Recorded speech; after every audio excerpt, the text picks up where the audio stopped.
get going. Excellent.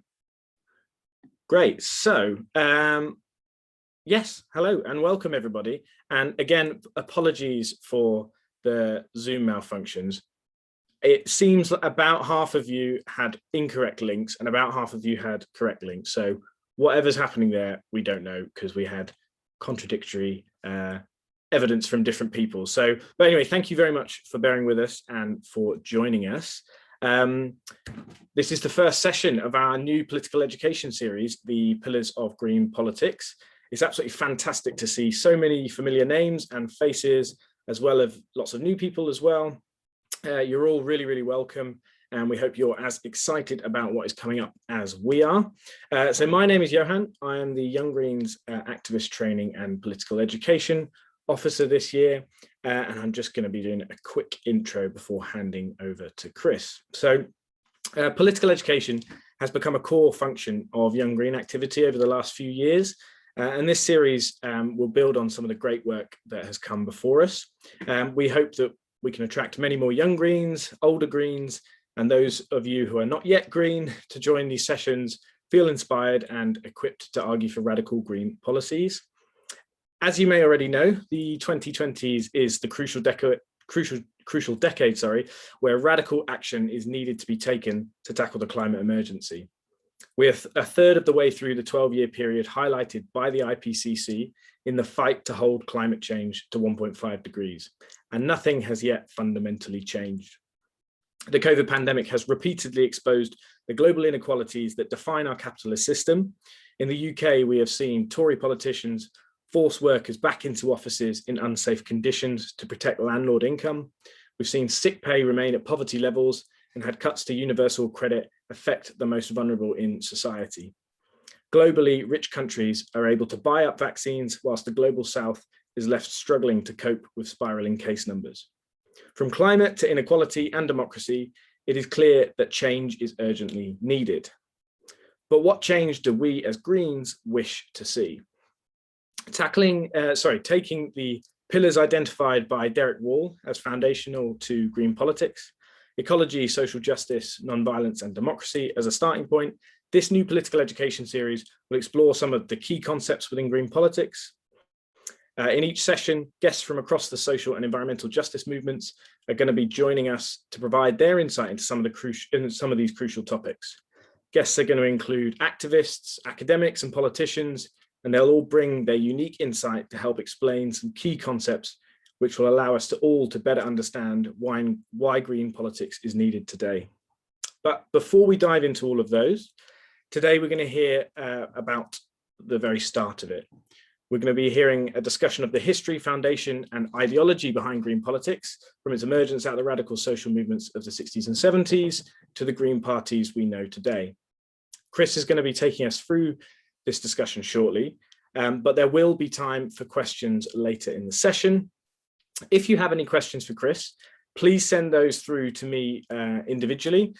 You can see that in my name, I've got questions here, so please send those through and we'll be collating those questions behind the scenes and feeding them back to Chris at the end.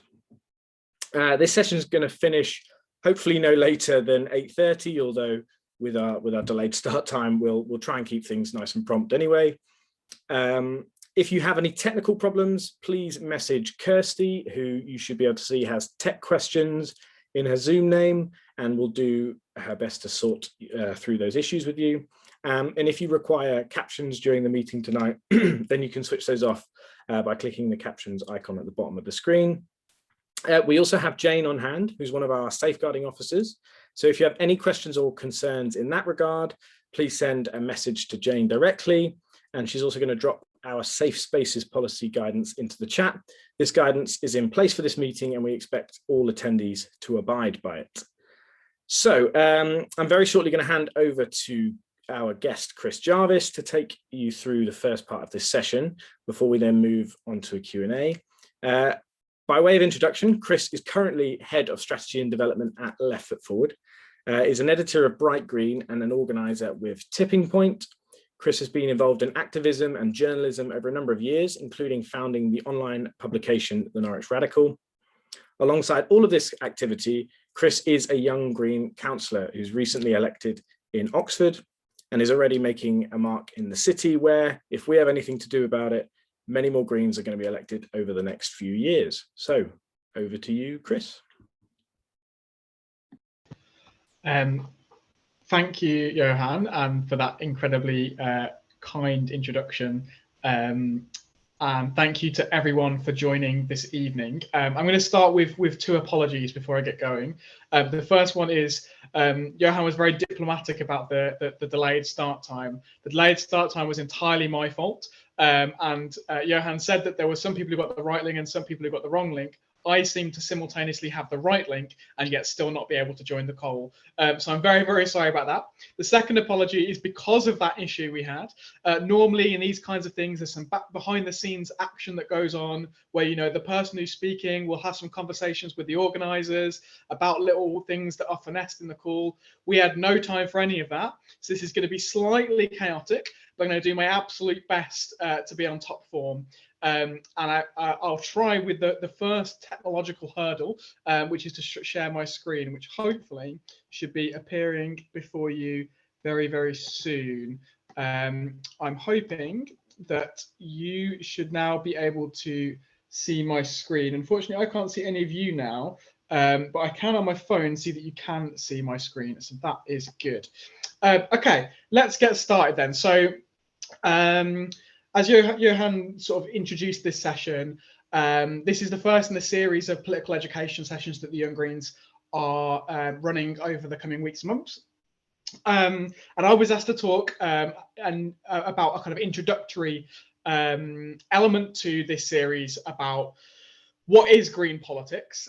And you're going to have some amazing speakers and presenters and facilitators over the coming weeks to talk about the specific strands that I'm going to be talking about I'm going to be giving quite a broad overview, and they're going to be talking in a lot more detail. So we're not going to get into huge amounts of detail this evening. But what we will hopefully be able to do is give you that overview that will enable you to understand both the ideological underpinnings of the Green Party in the Green Party of England and Wales, the rest of the Green parties in the UK, and Green parties across the world, and also to give you that foundation to be able to engage with those later sessions. So to talk a little bit through what's going to be happening for the kind of next 90 minutes of your life, we're going to break this session into kind of 5 key chunks. The first of which is that I'm going to be kind of inviting you to contribute and think about what green politics is and what it means to you. We're then going to talk at quite a bit of length about the social and political origins of green politics. And one of the reasons that I wanted to do this was because this is something that I think in the UK's Green parties, we tend not to spend enough time talking about the historical origins of the party, understanding where green politics has come from and how that should inform the way we do politics today. We'll talk very briefly about the emergence of green parties, and then for the bulk of the sort of second half of the talk that I'll give, I'm going to talk about the 4 pillars of green politics that Johan mentioned. And in that, what I'm going to try and do is to tease out some of the ideological and philosophical and political kind of conversations and debates that exist within those pillars. And then, of course, we'll have time for some questions. So I've talked a little bit about what you're going to learn, but just to summarize it, we're going to talk about why green politics has come about and why understanding that matters in terms of understanding green politics. We're going to talk about what the kind of central tenets of green politics are and how crucially they are interlinked and intertwined and inseparable. We're not going to just talk about how those central tenets inform the policies and the politics of green parties and of green politics, but also the practice of green politics. And this to me is a really integral element of the central tenets and those 4 pillars. And as I said, we'll get you to understand sort of what the key points of debate within green politics are.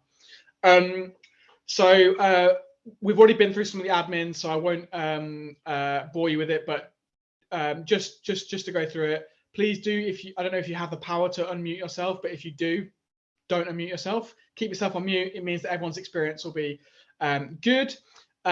Please do send any questions that you have to, I think, Johan. I've written Johan on the slide. I hope it's Johan. I actually can't see any of you, so I can't see any nodding. I'm just going to have faith that I got that right. Any technical issues you have, send them to Kirsty, and any issues with regards to safe places and safeguarding to Jane. Please don't bombard me in the chat unless I ask you to. It's really, really difficult to keep on top of the chat and presenting at the same time. I will warn you that I will talk for quite a long time, and I'm sorry about that, but there will be plenty of time for questions at the end. You're obviously seeing the slide deck that I put together, but feel free to step away from your laptop, to do the washing up, to walk around, to engage in this session whatever way you find easiest. Don't feel obliged to stare directly at the screen the whole time, because I will be talking quite a lot. And the last thing I just wanted to say is all the concepts that I'm talking about and the things that we're discussing this evening, I just wanted to give a speaker's caveat, which is, of course, I'm not coming at any of this from a position of neutrality. I have very, very strongly held views on a lot of the stuff that we're going to be discussing, but hopefully that will help to contribute and stimulate some conversation and discussion at the end. That is the thrilling admin out the way. So before I kind of talk you through the origins of green politics, I wanted to get you thinking as a group, really, what green politics means to you. Now, I wondered if it would be possible if you were able to write in the chat your reflections on what green politics means to you. I think you only have the power to send messages to individuals, so if you could send them to me, that would be great. And I'm going to take a look at some of them, read some of them out and explore them, and hopefully your thoughts on what green politics are will bleed through into the rest of the session. So if you could take a moment, think about what is it that you think is kind of integral to green politics, and pop that in the chat. Pop some thoughts and ideas of what green politics means to you. Whilst you take that moment to do that, I'm going to have a little sip of my drink because I've been talking for a while. So I'll give you a little bit of respite and let you pop in the chat there, preferably sent to me so that I can see it, what green politics means to you. And apologies, I am having to look at my phone because I can't see the chat on my computer. Okay, get those thoughts coming in. If any of the other hosts on the call have any messages come through the chat and want to shout them out as well, please do feel free to. So what does green politics mean to you?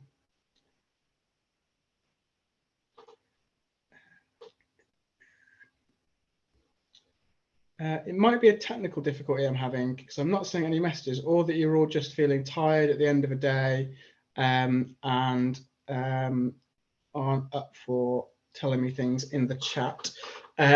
So apologies. Great. We've got our first one. We've got social and ecological justice. Someone has said as to what green politics meant to them. That's definitely a core component of green politics. We've got action on climate change and a fairer society for everyone.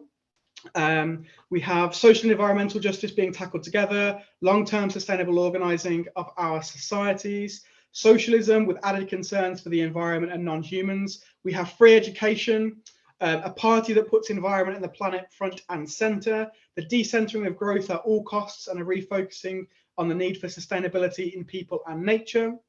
We've got creating a sustainable planet and society, politics that is not competitive but integrative, creating a fairer, more sustainable and healthier world. Those are all brilliant responses and very much in keeping with a lot of the things that I'm going to be talking about. And clearly you all know green politics very, very well. I've got a brilliant one that's just come through as well, which is that everyone is considered, everyone's needs are met, the planet is not pushed beyond its limits. And then we've got another one, which is politics that works for the long term and for all, which includes nature. So thank you so much for giving us those thoughts. All of those are, as I say, integral to what green politics is and what green politics means. So I'm going to get started now we're talking a little bit about where green politics comes from. So the first thing to say is that, like many political ideologies, green politics has a very clear social, political, and intellectual origin. And those origins can be traced to a specific point in time and a specific period of history. And I guess it's crucial to me to kind of articulate that the origins of green politics very much don't just come from the intellectual sphere. Green politics isn't just a case of somebody came up with the ideas, a group of people developed them. Green politics has a specific set of social, economic, and political roots that were kind of foundational in terms of how it was founded, and I'll talk through that in a moment. The other thing I wanted to note was that green politics, as all political ideologies, all political movements, as is the case with all of those things, it has foundations, but those foundations and the way that they're interpreted and the way that they're implemented and the way that they're assessed and the way that they're analysed, they're not static. They evolve and they change very much over time. And so the green parties that we saw emerge initially are very, very different to the green parties that we see today. And that's through a range of reasons, but crucially, they've been through a process of learning, of reimagining, of rediscovering what green politics is about. So one of the things that is really important to understand is that green politics has a range of influences. One of them, which is pretty obvious, which is conservationism. So conservationism, I guess, is a pretty two-dimensional kind of approach to the natural world. The idea being that, it's about protecting the natural world, and it has its roots really kind of contemporary conservationism has its roots in the 17th century, and it has its roots in attempts to preserve resources and to protect resources from depletion. Whether that be, forestry, whether it be fisheries, whatever it is. And the thing about this was that it was born out of a kind of economic need, but it was never designed to be a comprehensive political ideology. It was designed to respond to a specific set of circumstances. And it's a set of circumstances that humans have been dealing with for a long time, the idea of resource depletion and depletion of resources in the natural world. And no kind of holistic philosophy could be meaningfully described as green politics until the kind of explosion of social and political movements of the 1960s. And that's the crucial decade. When I say the 1960s, I'm not just talking about the literal number of the 1960s. I'm talking broadly of the period from sort of the tail end of the 1950s, the start of the 1970s, and the social and political movements that emerged and developed and fermented during that time. So what happened in the 1960s? You probably have pictures in your mind of what the 1960s is and was. I guess for the purposes of this conversation, there's a number of crucial things that were happening and taking place in the 1960s that made it a unique social and political moment.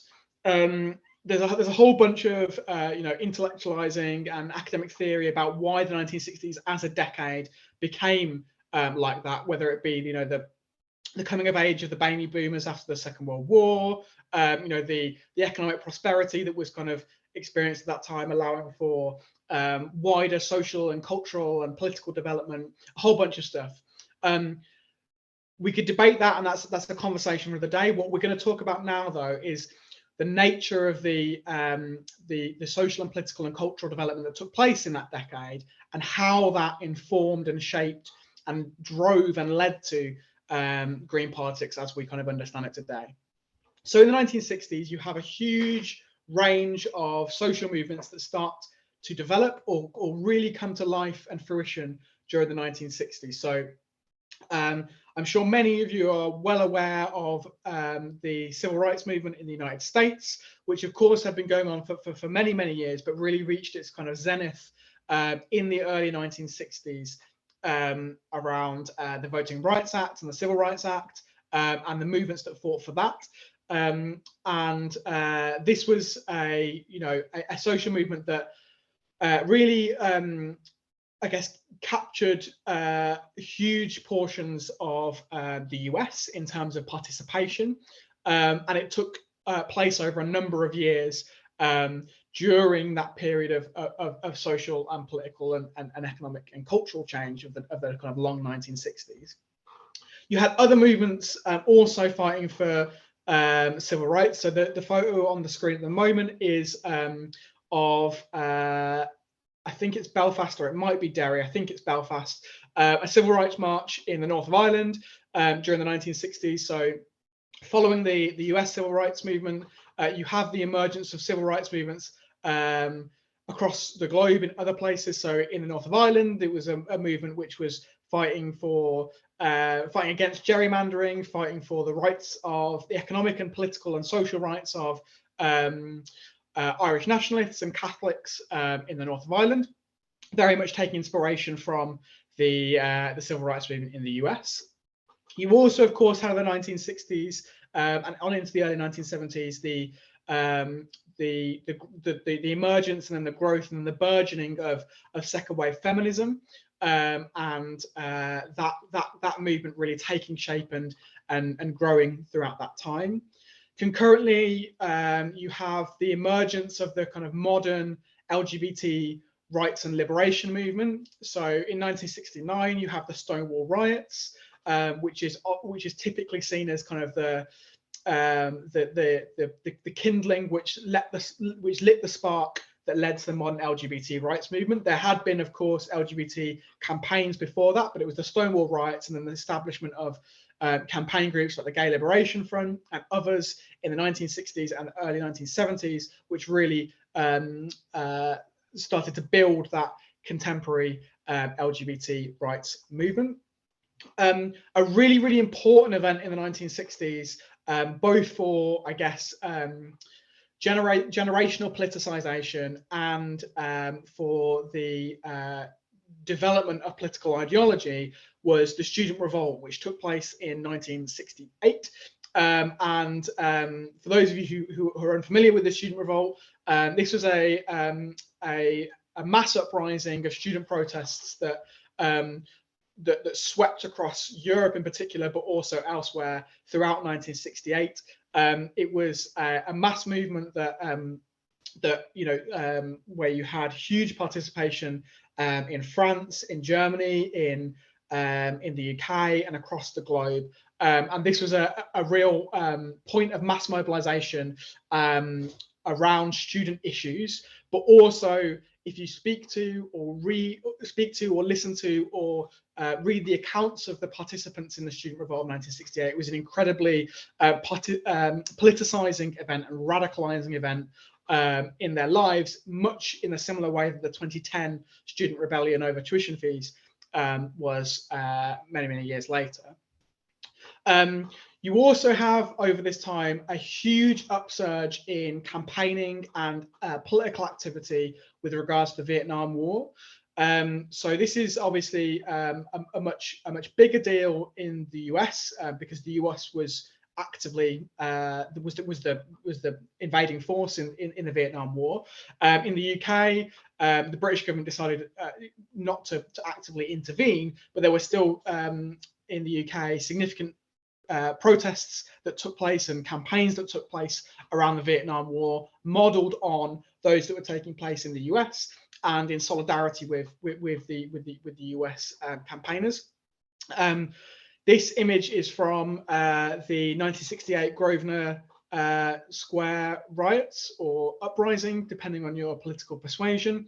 So this was a protest that took place outside the American embassy in London, which led to severe police violence, and it led to significant clashes between protesters and police. And it was, you can see there the use of police horses. It was one of the pioneering moments where horses were used to disperse what would traditionally be seen as peaceful protest. You then have, throughout the early 1960s, the rise of the Campaign for Nuclear Disarmament, the CND, which was formed, I think, in 1958 and held a series of marches mass marches to Aldermaston where nuclear weapons were being stationed, and was a really important moment in the development of the contemporary peace movement. And of course, the CND is still going today, but it was in its real apex at the start of the 1960s. So the image here is of one of the marches that took place from London to Aldermaston. During the 1960s, you also have the emergence of global solidarity movements that really start to pick up in a way that global solidarity movements had failed to do previously. So at the time of the early 1960s, we're at the height of the decolonization movement, where a number of where huge numbers of former European colonies across Asia, across Africa, elsewhere, are fight and win their independence. And of course, you have the emergence of what you can see on the screen right now, which is the anti-apartheid movement. So when South Africa was established as an apartheid state after the Second World War, in the 1960s, you see the birth of the international anti-apartheid movement of solidarity from people across the world with Black South Africans and calling for the end of the apartheid system. Now, that's the kind of political movements that are taking place in the 1960s and early 1970s. And I guess the reason that I wanted to talk through all of those pictures one by one and talk through those movements in such depth is because I really wanted to illustrate the point that this was a unique political moment where you had the emergence of these social movements that were vast, that were numerous, that brought mass participation to the fore, and that radicalized new generations. And so it really was a unique historical point for the development of political ideas, for the development of political ideology, and for the development of political education.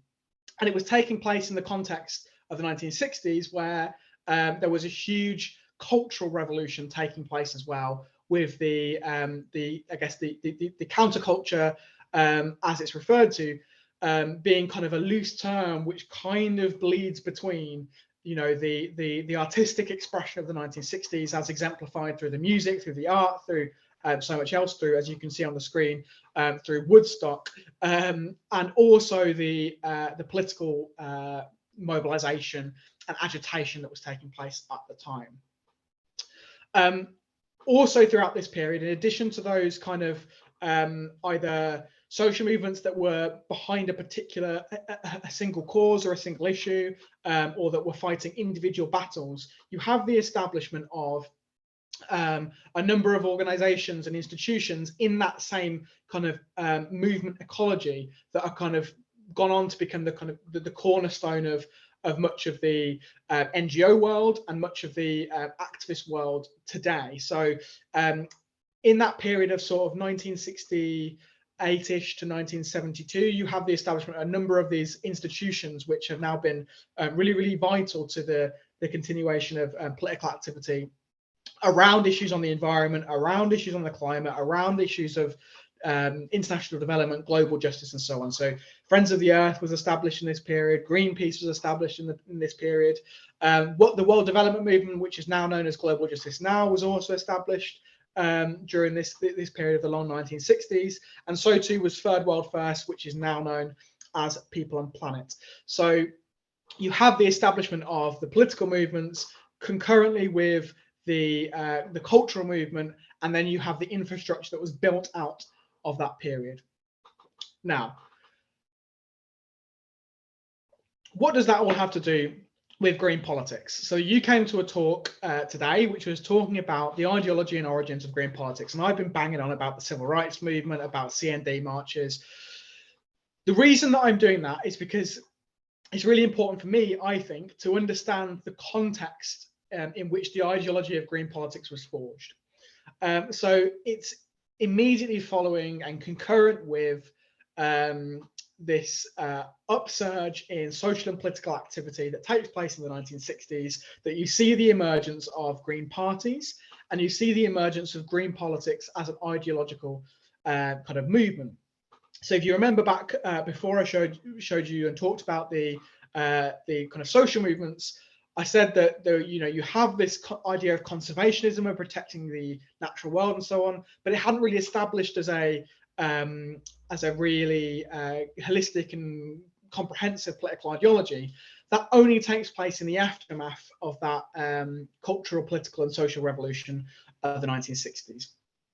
And so at the start of the 1970s, you start to see the emergence of green parties, and green parties as we would understand them today. And that starts with what I would describe as kind of proto-green parties that start to pop up in Australia, in New Zealand, in Switzerland, and elsewhere at the very, very beginning of the 1970s, which many of them aren't around today, but they very much took forward the kind of radicalism, the ideas, and the thinking of the social movements of the 1960s. In 1972, you have the formation of what was then called the People Party, and the People Party would later become the Ecology Party, would later become the Green Party of the UK, and then would split into what we now have today, which is the Green Party of England and Wales, the Scottish Greens, and the Greens in Northern Ireland. So the Greens' origins come from the People Party in 1972, immediately following that social, political, and cultural revolution. However, the early history of the People Party and the Ecology Party and the kind of foundation of the Green parties was actually quite conservative. So the group of people who initially formed the People Party, I don't think anyone can meaningfully or realistically call them radicals. I don't think anyone could meaningfully or realistically call them, could identify there were participants in that social, political, cultural uprising of the 1960s. In fact, if I recall correctly, at least one of them was a former Conservative councillor. So the people who initially set up the Green Party of England and Wales, the UK's Green parties, previously the People Party, were very much on the conservative end of the political spectrum, and they owed much more to the kind of conservationist perspective that I've mentioned before, which is about that protection of the natural world, unembedded from a wider kind of holistic, comprehensive political ideology.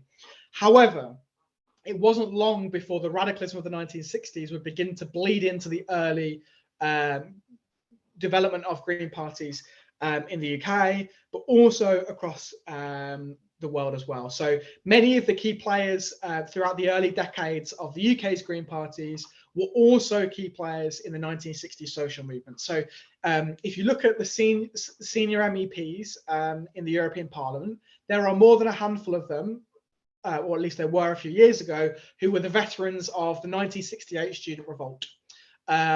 More than one of them were identified by the media in their respective countries as being one of, if not the primary leader of the student revolt. And they've since gone on to work their way, and the ideology that the student revolt and the wider counterculture and the wider social and political uprising of the 1960s, and to bring that forward into the Green parties of Europe and into green politics. Because the people who ended up kind of either developing the Green parties that were very, very early in the 1970s, or establishing Green parties later on, were the people who had their politics formed in those 1960s social movements.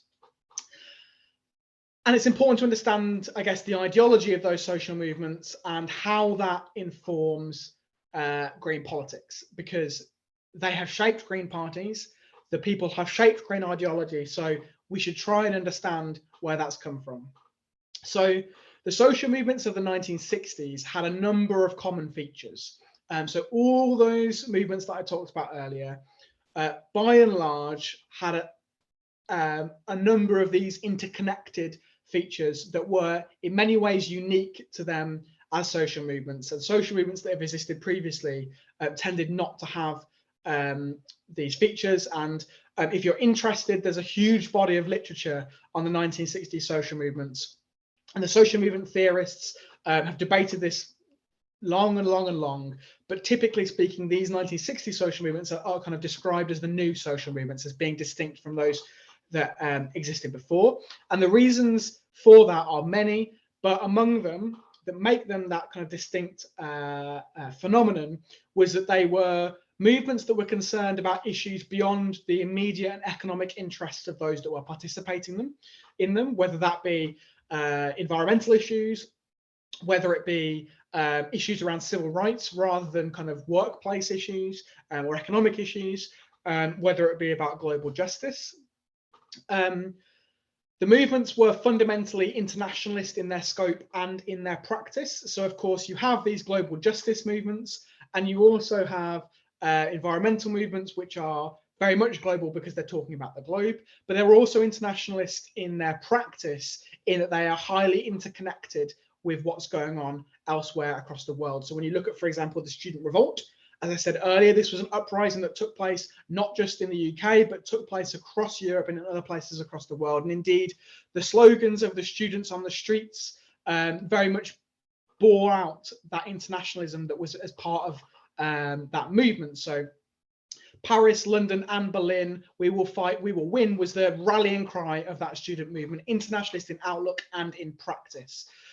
You then have, as part of these movements, a broad-based coalition of society within them. They often mobilized students, they often mobilized trade unions, and they often mobilized faith groups in a joint coalition. So if you look at, for example, the 1960 civil rights movement in the US, you have the coalescence of those different constituencies in society. So the student movement obviously played a hugely important role in the civil rights movement through the Student Nonviolent Coordinating Committee, which is one of the big four civil rights organizations in the US at the time.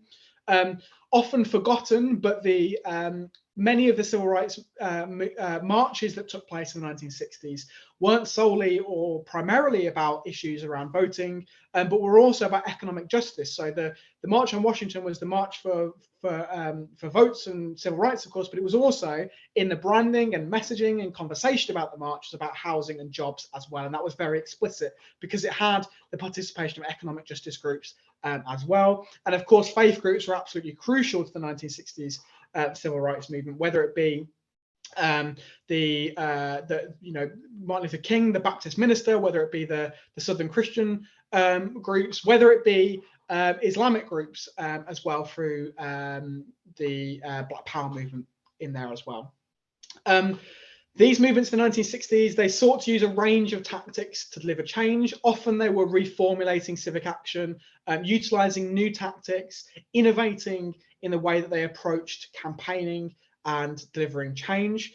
And crucially, they were all intertwined with cultural movements. So before I talked about how you had this cultural revolution taking place at the same time as this upsurge in political activity. Now, many of these features that I've just talked about are also very much present in the ideological formation of green politics. And I'm going to talk about that briefly now. So this is going to be the kind of theme of the remaining kind of sessions in this series the Young Greens are putting on.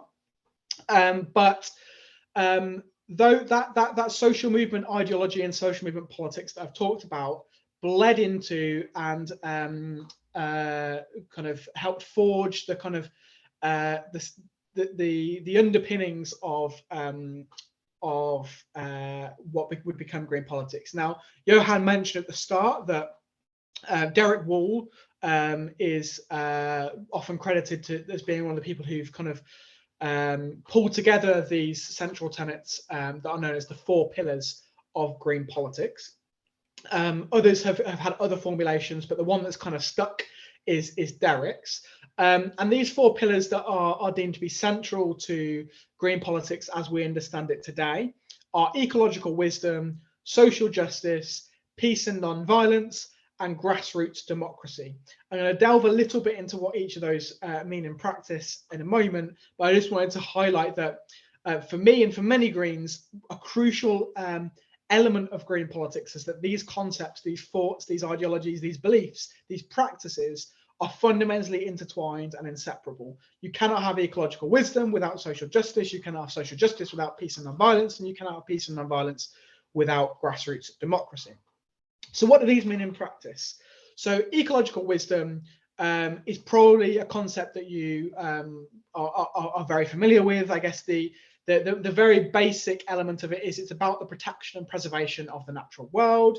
This is, of the 4 pillars of green politics, the one which I guess has the closest link to the conservationist origins that we talked about earlier. It's, I guess, the element of green politics that Greens externally are most well known for, and in many ways often the media portrays and public perceptions see the green parties and green politics as narrowly concerned with this first pillar. But as we'll talk about, that's not the whole picture.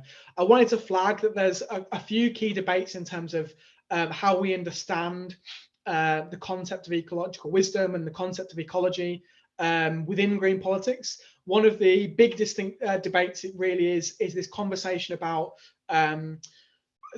the academic terms are anthropocentrism, I can't say it, and ecocentrism. And these are 2 concepts about how we understand the natural world and ecology in relation to humans.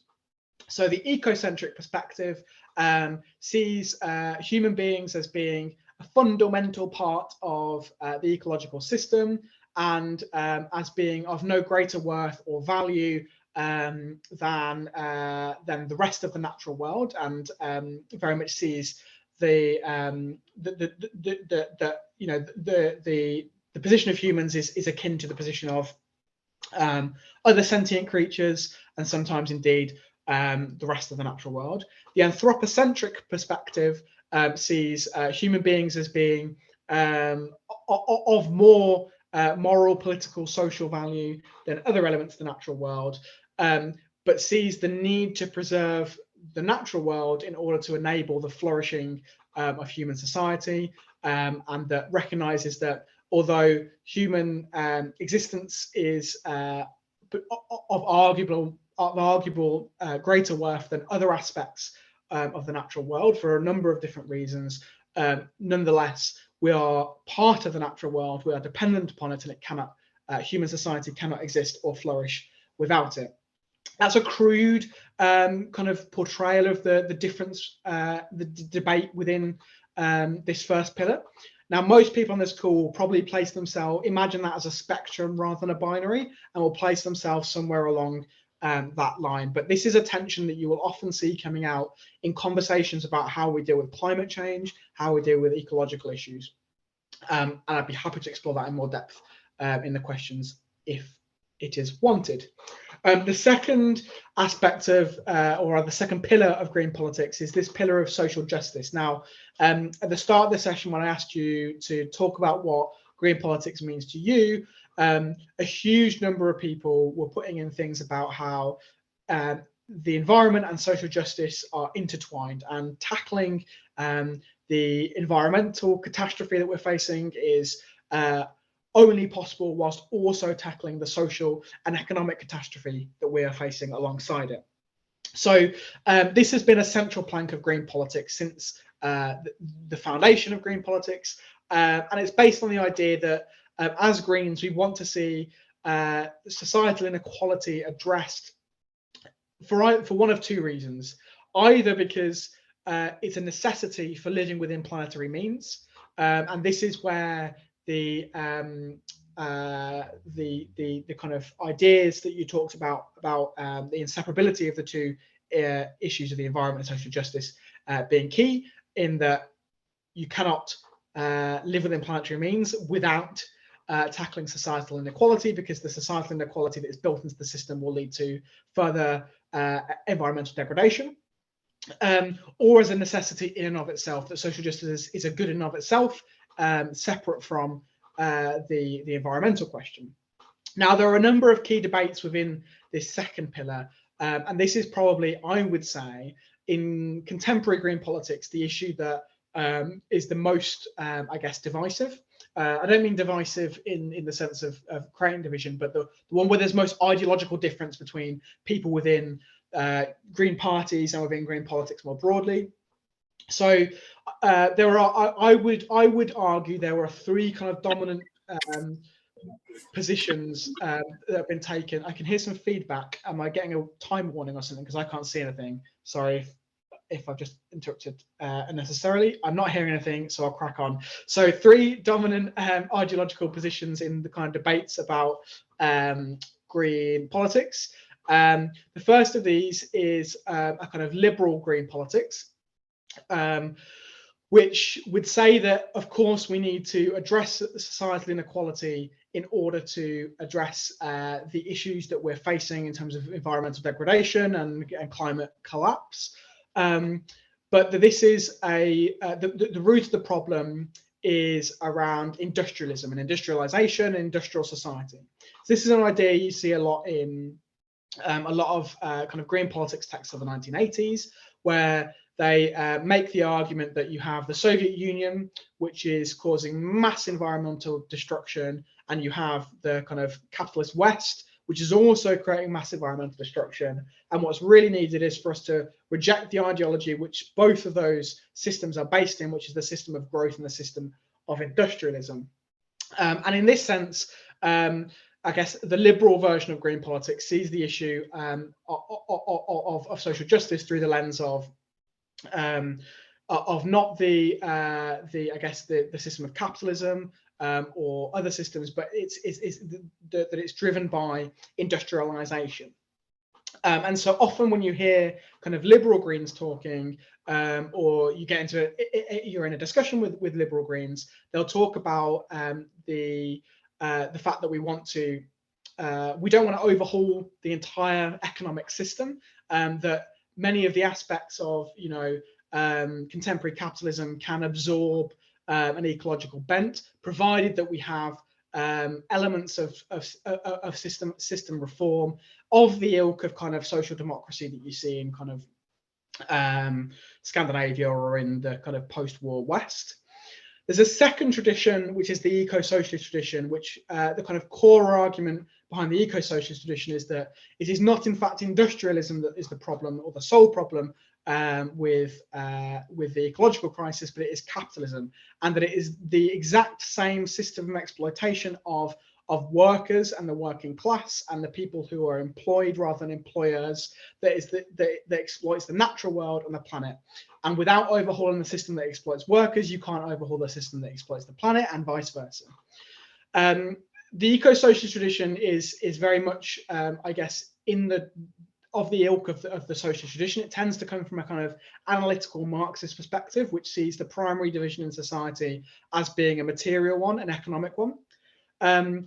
Whereas the third ideological tradition of social ecology has more ideological roots in the kind of anarchist tradition. So social ecology was developed primarily by a writer called Murray Bookchin, and he argued differently to the eco-socialists. So theoretically, he's politically quite close to the eco-socialists in that he has that very, very critical analysis of capitalism, and would be much more critical of the liberal Greens. But he also argues that it's not just the problem with environmental and social issues isn't just the economic, and that the problem is deeper than that, and that there are the real reason why we're seeing environmental degradation and why we're seeing social degradation is because of inherent hierarchies within society, whether that be the hierarchy that is built in terms of the domination of humans over the natural world, whether it be the domination of the capitalist class or the bosses over workers, whether it be the domination of men over women, or whatever the hierarchy is. And of course, as a result of this, Bookchin is critical of the state as a solution. Now, we could talk for days and days and days about the different elements of these traditions. I just wanted to introduce them as concepts, and I would very much encourage you to go away and do more reading and thinking about these. And of course, these are philosophical and ideological concepts which are not rigid, and your own philosophical and ideological conception of green politics may well have a smorgasbord of these different ideological and philosophical underpinnings. But those are the kind of key debates in terms of the social justice pillar. The third pillar, I'll be relatively quick on the final two, is around peace and non-violence. And this is a commitment which has been key to green politics since the very start, around delivering peace globally, locally, nationally, whatever it is, but also to achieving political ends through non-violent means. So earlier I talked about how green politics policies are informed ideologically, but also that green practices, and this is very much one of those instances where the non-violent aspect of green politics bleeds through both the change we want to see, but also the way in which we want to deliver that change. Now, there are a number of debates under this kind of pillar that I wanted to flag as things that you might want to think about. So the first one is there's a lot of conversation when you see moments of political change occurring and political protest and political friction and political conflict around the question of what violence is and means. And often you will see at points of political conflict, and when I say political conflict, I mean in terms of social movements, in terms of protest movements, in terms of industrial struggle and so on. There's often a question around what violence is, what it means, and who or what can be subject to violence. So a classic example of this in terms of recent memory is the way the kind of media would portray the toppling of the Colston statue in Bristol is as an act of violence. Now, there's a debate around this issue of violence. Now, I come from a certain political perspective, and that political perspective would say that an inert statue cannot be subject to violence, and property cannot be subject to violence. So when we're talking about non-violence in green politics as the means through which we achieve the ends we want to see, I think thinking critically about when and where violence is deemed to have occurred is really important. So the toppling of the Colston statue to me is a non-violent act. The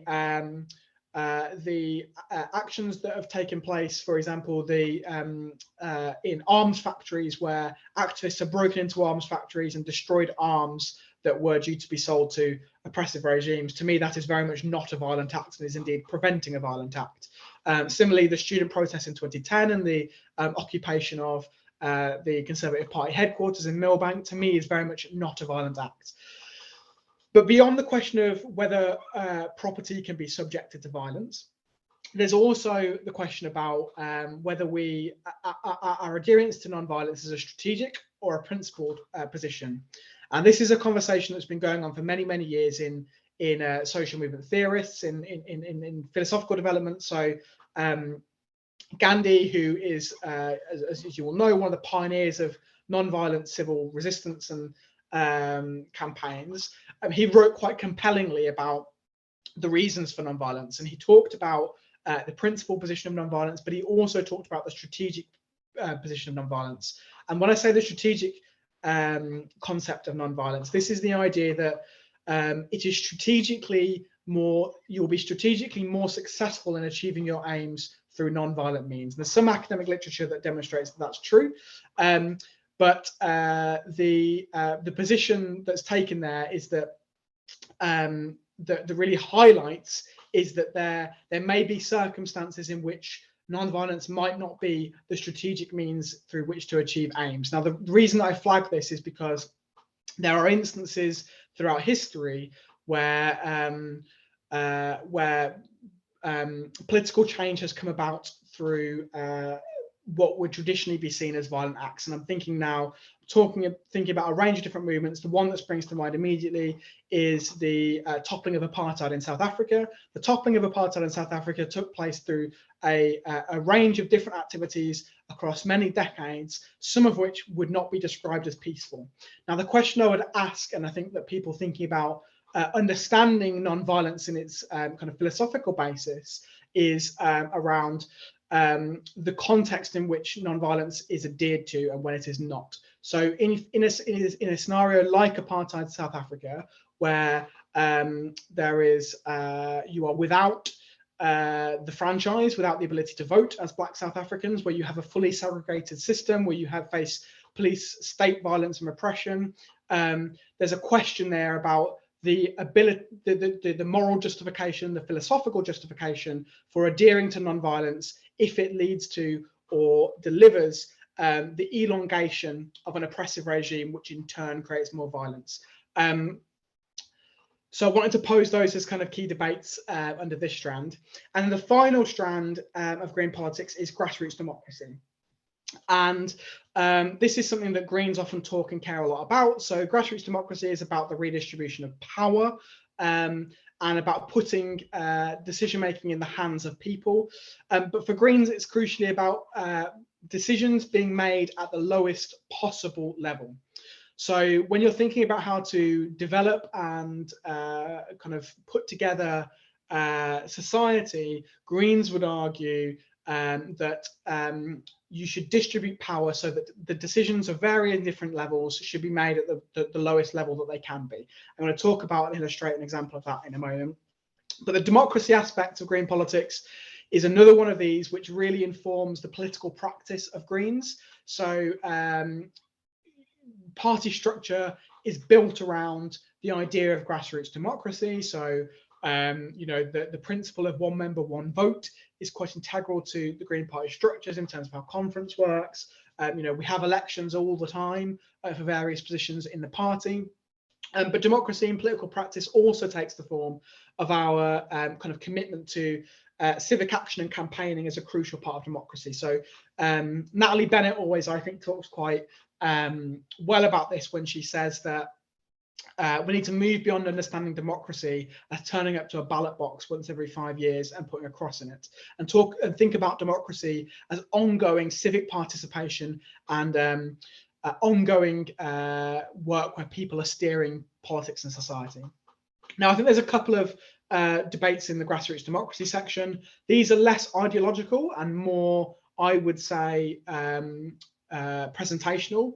And one of the things that I wanted to kind of stimulate here was a question about how Greens and Green parties talk about democracy. And my view is that often Greens fall into the trap of talking about democracy in quite a limited sense.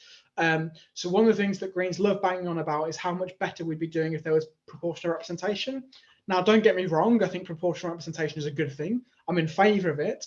When I understand grassroots democracy as articulated through green politics and through the society that I want to see, grassroots democracy goes much further than just having a single transferable vote once every 5 years, as Natalie would say, and indeed goes much further than that in terms of how we redistribute power within society, in terms of thinking about democracy in terms of civic participation, thinking about democracy in terms of economic democracy and workplace democracy and democracy of ownership, and a bunch of other things that go slightly more broader than just the voting system.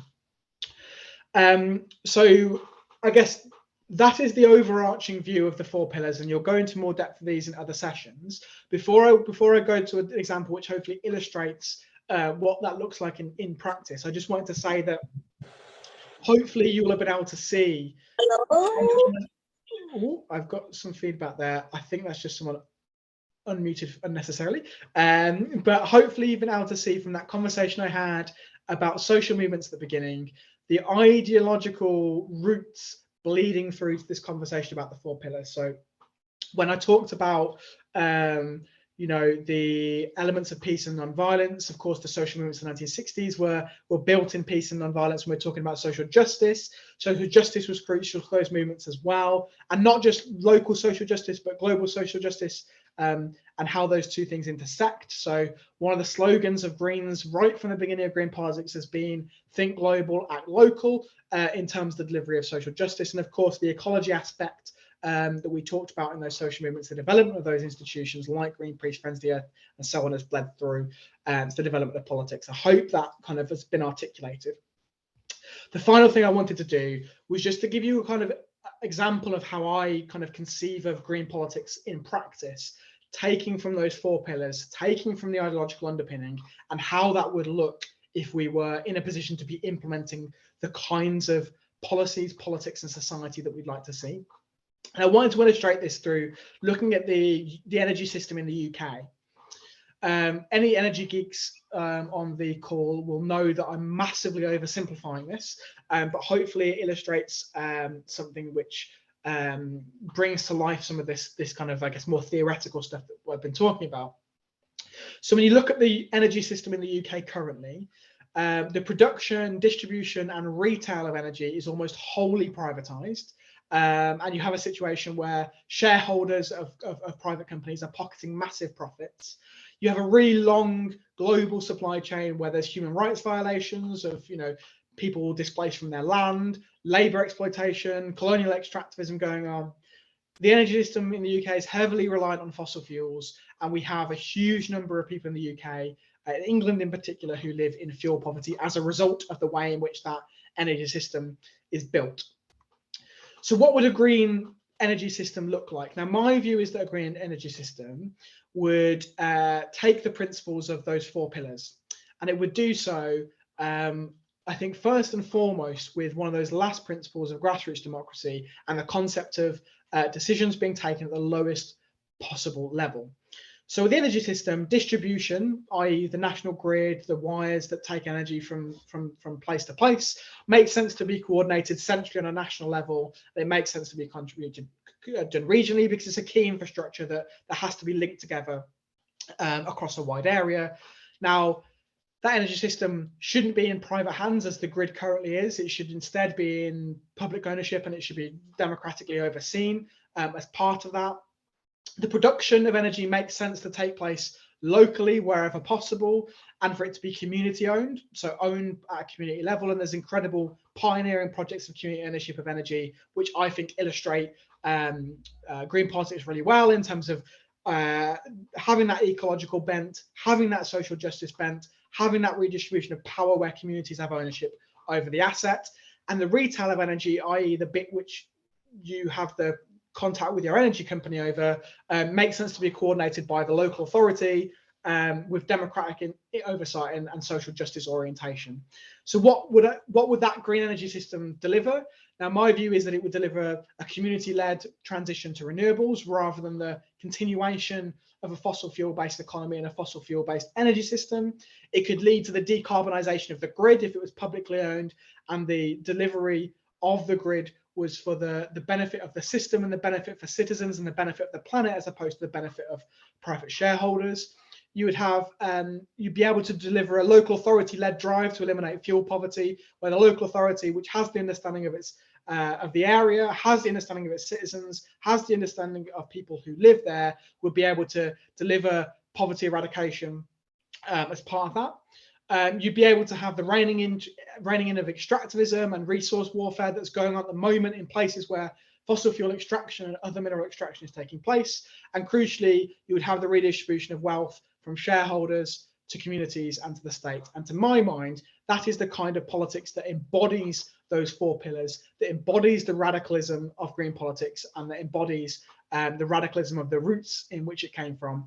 And I've been talking for a very, very long time, so I'm going to leave it there. I'm going to stop sharing my screen. Hopefully, when I stop sharing, I will see all of you, and there will be millions of you there, and I'll hand over to, I believe, Johan, who will be facilitating the brief Q&A. Thank you very much, Chris. And yeah, I think we all can give some virtual rounds of applause, some reactions, because that was a really, really great overview. You managed to cover a lot of ground in a short period of time. So thank you very much. I particularly enjoyed a reference to, I think, a smorgasbord of different debates in there, which I think I might use in future. And it was good to hear some names dropped there who may or may not be appearing later on in this political education series, which is very exciting. So you'll all just have to make sure that you come to all the sessions to find out if I'm telling the truth or not. So whilst you catch your breath, thank you to those of you who have sent questions through to me. There is still time if you've got a great question to get it sent through. We do have quite a few, so we might not necessarily get through them all. And I do apologize if I slightly reword questions just to sort of tie questions together. or make sure that we cover a bit of a range of topics. So just to start off with, in some of those, I guess, those historical examples that you drew on, there was a lot of talk of student movements in places like Europe and the United States and things like that.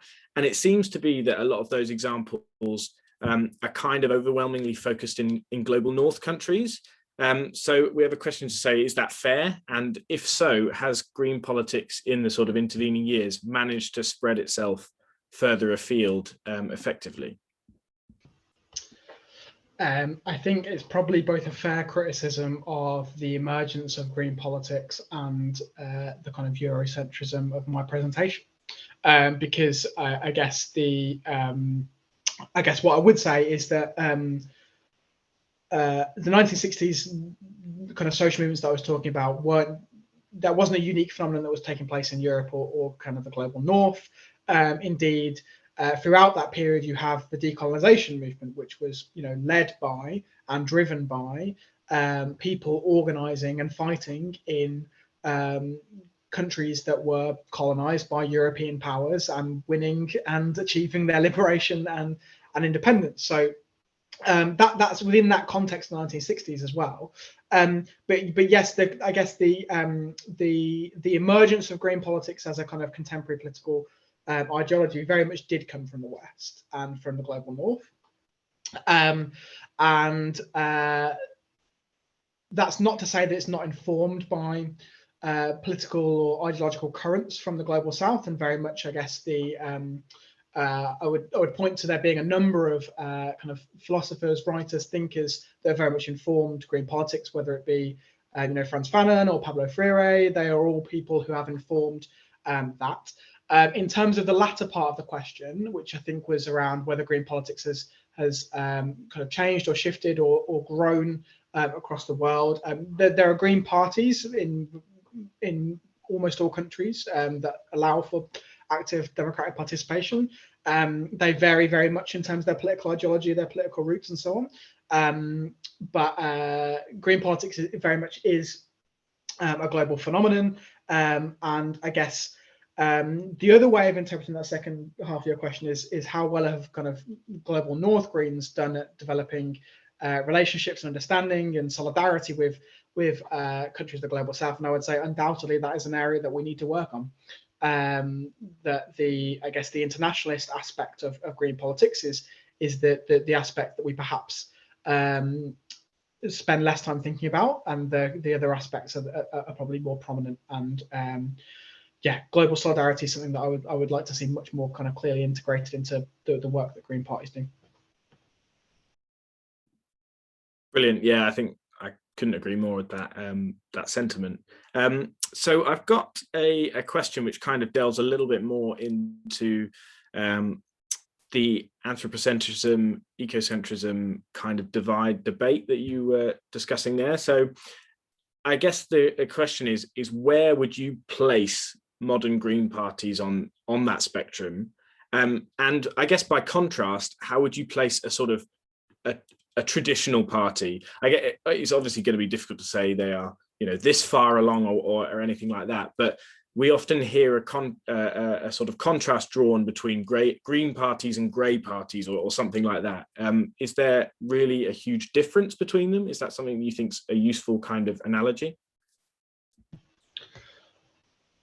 That's a big question. I think yeah. What I would say is that I think for me the conversation about anthropocentrism versus ecocentrism, I think, is really a question about, like I said, about a spectrum rather than a binary.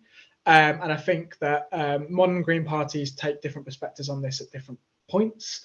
And I guess there are different elements of, I guess, the contemporary green political platform which fall on different parts of that spectrum.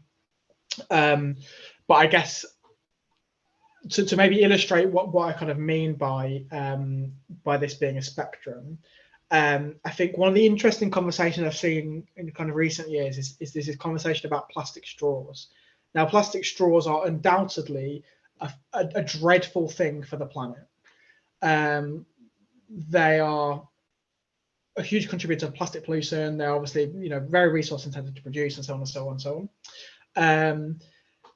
However, there's an element of what I described as people involved in green politics in one form or other who are quite evangelical on the issue of plastic straws, which is a sentence I never thought I'd say, and similar issues as well, to the extent that I think there are people who, as I understand it, plastic straws are very, very helpful for them in managing disabilities. And for me, that is a classic tension between the ecocentric perspective, which would basically say, we don't give a fuck about your disabilities because it's killing the planet, and the anthropocentric perspective, which would be, well, it's really convenient for humans, there are bigger issues, we should probably care and focus more about those. Now, I think with something like plastic straws, you're probably falling somewhere in the middle of that spectrum, and you're probably falling somewhere which says we should probably reduce the amount of plastic straws we have as much as possible, whilst also allowing people who need plastic straws to use plastic straws. And when you look at the kind of way that I would say that kind of contemporary green politics tackles a lot of those kinds of issues, not just plastic straws. Don't know why I'm banging on about plastic straws, but also things like flying. The ecocentric perspective would say we should ban all flights because of the harm it does to the natural world. The anthropocentric perspective would say people can fly as long as it doesn't do too much damage. Now, the place where modern Greens tend to land is, well, we want to have a society where people are still able to travel and see the world and see their family and make friends and find love and everything else, but we want to be able to enable that without trashing the planet as well. And to me, that falls somewhere along that spectrum of anthropocentrism and ecocentrism, if that makes sense. Yes, absolutely. Yeah. No, I think that's a really good, I guess, nuance to draw on. I guess in the sort of related way, we had a question that was looking at the ecological pillar by saying, could you look at it in a sort of a sense of the value of nature that nature has inherent value, as well as nature having a value to human society, if that's a kind of a way of boiling down that approach. But do you think it's possible to align maybe a sort of a younger green or a progressive green anti-capitalist view with the former of that view, in the sense that nature shouldn't be, nature should be have inherent value in and of itself? Do basically, can you see a sort of a path between that kind of nature has inherent value, which may be drawing on that ecocentric side of things, alongside a potentially more progressive or a left-wing view of the sort of social justice pillar of green politics? This is an absolutely cracking question. I like it. So I would say, I guess from my perspective, yes, I think I guess put my cards on the table. I guess I recognize some faces. A lot of you will know my political persuasion, but I'm very much on the left of these conversations, and my perspective is that we can't solve the ecological crisis we're having without overhauling capitalism and replacing it with a new economic system which is based on social, ecological, and economic good rather than exploitation. But I don't think that's necessarily intrinsically at odds with the idea that the natural world, or elements of the natural world, has a good in and of itself. And I guess from a philosophical perspective, I also come from a kind of part of the roots of my politics stemmed from kind of animal rights movements, which very much do take that perspective that sentient animals very much do have an intrinsic value. They feel pain, they experience emotions, and so on. And the element that I think is really, I guess, interesting in terms of drawing out the tension between these things is, I guess, what you prioritize and when, in terms of decision making around politics and economics. And like I was saying, I guess, around the flying thing, for me, there's or other aspects of transport as well. there would be I guess, like a kind of very militant ecocentric perspective, which would basically say that we should do no traveling and humans do more harm than good, and we should basically get rid of humans. Now, my perspective is there is a anti-capitalist perspective which says that, you know, the problem with the transport system is that, you know, the vast majority of flights are taken by the economic elite. The vast majority of car journeys are taken by wealthy people. We don't have a functioning public transport system which enables people to travel, you know, in an ecologically sound way. So that it's a social justice issue as much as an ecological issue. And you can value the you can have an understanding of that whilst also having a perspective which says, actually, there are some there are instances where the kind of inherent worth and moral value and significance of something should be protected over the kind of societal benefit of it.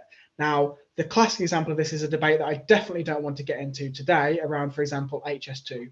That is a classic example of a public transport infrastructure project, which in many ways could do good work in addressing social justice issues, but there is an ecological cost of the construction of it.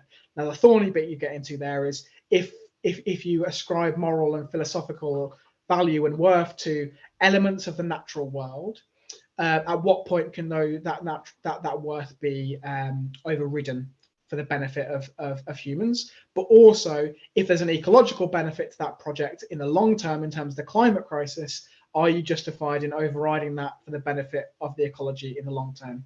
I'm not sure if I answered that question at all, but I found it fascinating, and I've been talking for a long time, so I'll try and be shorter for any other questions. No, that's a really good answer. It was definitely, I think, a lot more coherent than the way I asked the question. So thank you for that.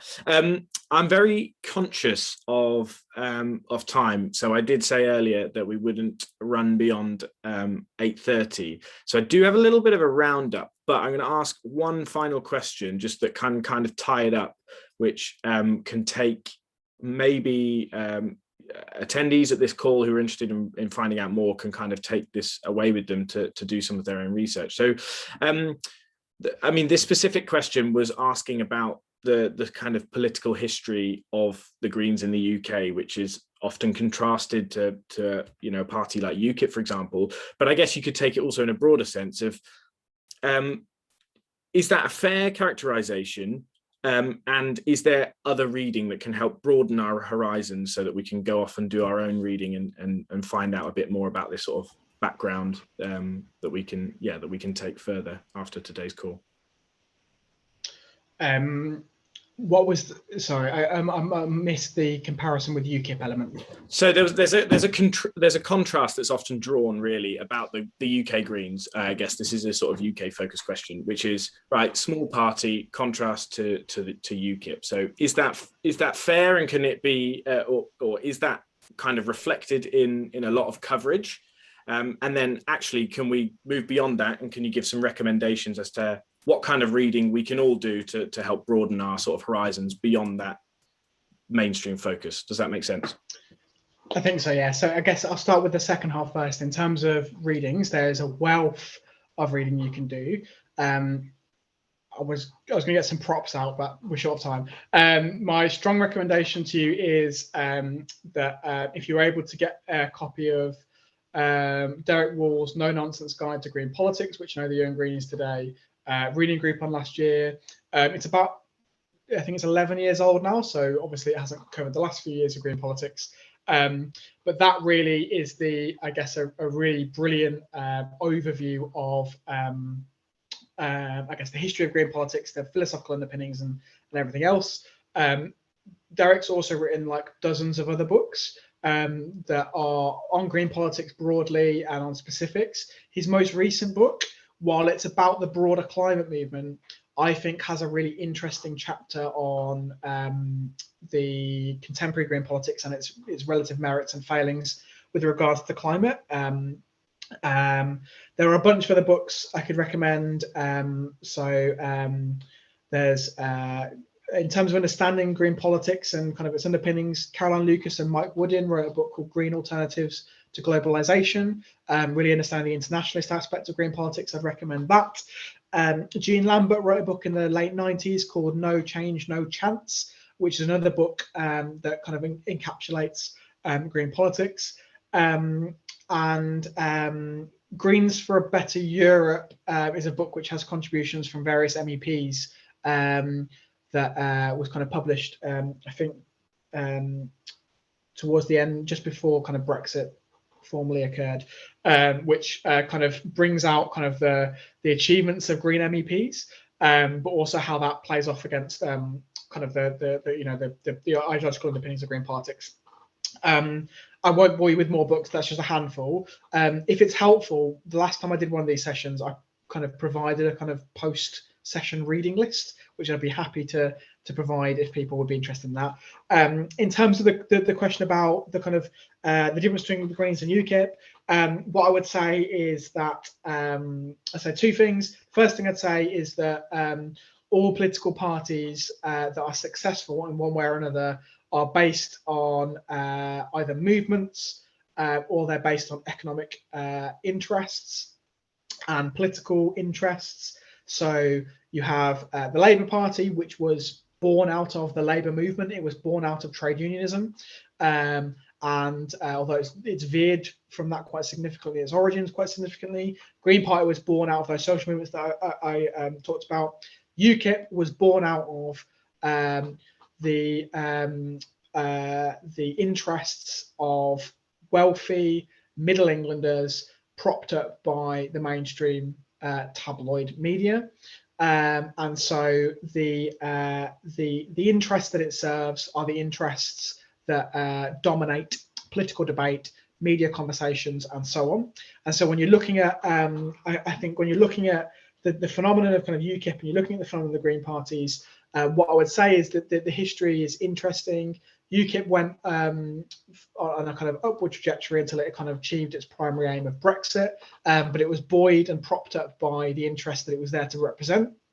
When the Greens in the UK and indeed across Europe and indeed across the world have been most successful, it is when they are buoyed by the interest that they are there to represent, that radicalism of social movements. And if you look at the electoral history of the Green Party in England and Wales, you will see a direct correlation pretty much between the radical social movements that it was founded by, their relative strength and activity, and the electoral success of the Green parties. So if you look at, for example, the 2015 general election, when the Green Party received its highest ever vote in a general election, that was off the back of a mass anti-austerity movement, which Greens were a crucial part in. It was off the back of the student revolt of 2010. If you look at the 2019 local elections, where the Greens first broke through properly in councils, it was off the back of the youth climate strikes. It was off the back of the divestment movement. It was off the back of Extinction Rebellion. So those two things to me are forever intertwined, both philosophically, politically, and practically, the social movements and green politics. So for me, it's about political parties being connected to the relative strength of the interests that they're there to represent. And similarly, the Labour Party does best when the trade union movement has historically been at its strength, and when those radical social movements are at their strength, so too do we do well. Brilliant. Great. And that's a very, I think, very uplifting, kind of inspiring end to really sort of take us beyond this call. So I'm going to say again, a massive thank you to Chris. I've learned lots. I hope everyone else has learned lots. And we're all going to go out and buy some books and do some reading, because that's a really great overview and something that we can all learn from. So just before we wind up, just a couple of, I guess, bits and pieces. I also want to say a big thank you to everyone who's come here. You know, we've got a really good turnout, despite Zoom doing its best to scupper our plans, but we've had a really great session, and yeah, I hope that you will all be interested in coming back. As I said at the start of the session, this is just the first in our new series. And we've got lots more coming up, fascinating guest speakers coming along, and they'll be taking us through some of those core concepts that we've kind of started to touch upon today. Fortunately, you don't have to wait long. So next week on Wednesday, the 19th of January, we're going to be holding a panel and Q&A called Climate Justice and a Green New Deal. You can sign up for that session right now. I believe we're going to be sharing that. In fact, Jane has just shared that. Thank you very much for being more on it than I am. So you can sign up for that session right now. You can RSVP in the same way that you did for this session. So please make sure that you don't miss out. It's going to be a fascinating session. Please share that link with friends, with family, and anyone who you think is going to be interested in learning more about climate justice and a Green New Deal. Just to note that that session is going to be starting slightly later at 7:30 in the evening. So just to make sure you're aware of that. If you enjoyed tonight's discussion, we would really, really appreciate it if you could share your thoughts on social media. We have prepared a click to tweet, which Jane will also be popping in the chat right now, so that you can easily share how much you enjoyed the session, but please do add to it, make it your own. That would be really, really helpful just to help us spread the word. So in that session next week, the Climate Justice and a Green New Deal session, we are going to be joined by a couple of guests. We're going to be having a guest from an activist from Green New Deal Rising, so a group that many of you will be aware of, and who have really been making waves in demanding that a Green New Deal be a defining question, a defining issue for politicians across the board. And alongside Green New Deal Rising, I'm really, really excited to say that we're going to be joined by Harpreet Kaur Paul, who's a fantastic co-author of the Perspectives on a Global Green New Deal book, and amongst many, many other things. And she's going to share some of her thoughts on the need to centre justice in climate politics. So it's going to be a great session, so make sure you don't miss out. And the very last thing I was going to say, as you've heard tonight, Greens are rooted in bottom-up campaigns and social movements. We have never been backed by the rich and the powerful. And it's, you know, we are a people-powered movement, and it takes us all to come together to support this crucial work when it comes to political education, to campaigns, and to elections. So if you enjoyed tonight, or think that the political education work is useful and want to hear more from the Young Greens, could you please consider supporting us with a regular gift? It can make a massive, massive difference. Each contribution keeps us going. Even just the price of a cup of coffee once a month shows your support, and it puts us in a better position so that we can plan ahead, we can do more sessions like this, and we can support our campaigning work and election activities as well. I believe that link is also being shared. So if you could have a look at that and share anything if you're in a position to do so, that would be fantastic. And that, I think, is pretty much everything. If there's anybody else that thinks that I've missed anything, then please do shout. But otherwise, thank you for joining, and we will be seeing you next week. Bye, everyone. Thank you for coming. Thanks, everyone. Thank you so much to the Young Greens for organising. And oh yeah, sorry. Thank you, Chris, again.